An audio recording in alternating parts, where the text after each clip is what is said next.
Le conflit au Moyen-Orient s'étend désormais au Liban. La nuit dernière, Israël a mené des frappes en riposte à des tirs du Hezbollah. Plus de 20 000 Canadiens se trouvent actuellement là-bas et l'inquiétude grandit au sein de la communauté libanaise à Montréal. Je suis tout bouleversé parce que le Liban se retrouve de nouveau dans une situation qu'il n'a pas cherchée.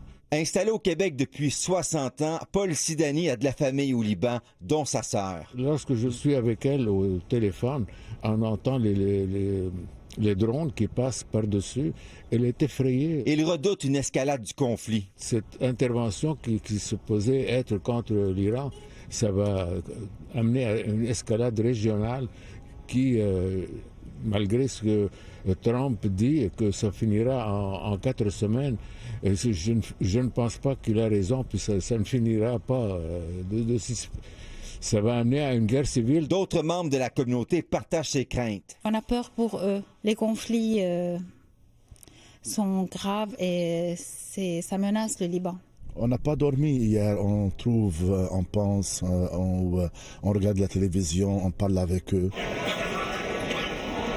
Ailleurs dans la région, des Québécois se retrouvent coincés dans un conflit qui prend de l'ampleur. Il y a quand même des déflagrations, il y a quand même des alertes de missiles. C'est pas une situation qui est confortable. Elle se trouvait à l'aéroport d'Abu Dhabi avec son conjoint lors des premières attaques. Les vitres puis le sol tremblaient, là, donc tout le monde a comme arrêté de discuter tout d'un coup. Même scène d'angoisse pour la famille de Nathalie Boudreau établie à Dubaï. Après avoir reçu une alerte sur son téléphone, elle s'est réfugiée dans le corridor de son appartement avec son mari et leurs 2 enfants, âgés de 7 et 13 ans. On s'est mis dans le corridor de l'appartement avec les enfants.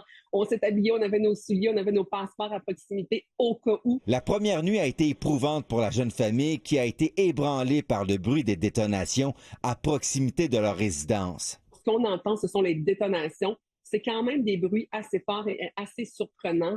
Ça saisit. Elle espère pouvoir rentrer au pays rapidement. L'espace aérien commence à rouvrir. On commence à avoir quelques vols depuis les dernières heures. Il y a quand même une lueur d'espoir. Alors que la tension s'intensifie, Donald Trump a déclaré à CNN que la grande vague de l'offensive contre l'Iran n'a pas encore commencé, laissant entrevoir une phase plus importante du conflit. Ce sont des propos qui ne rassurent pas les Québécois toujours au Moyen-Orient.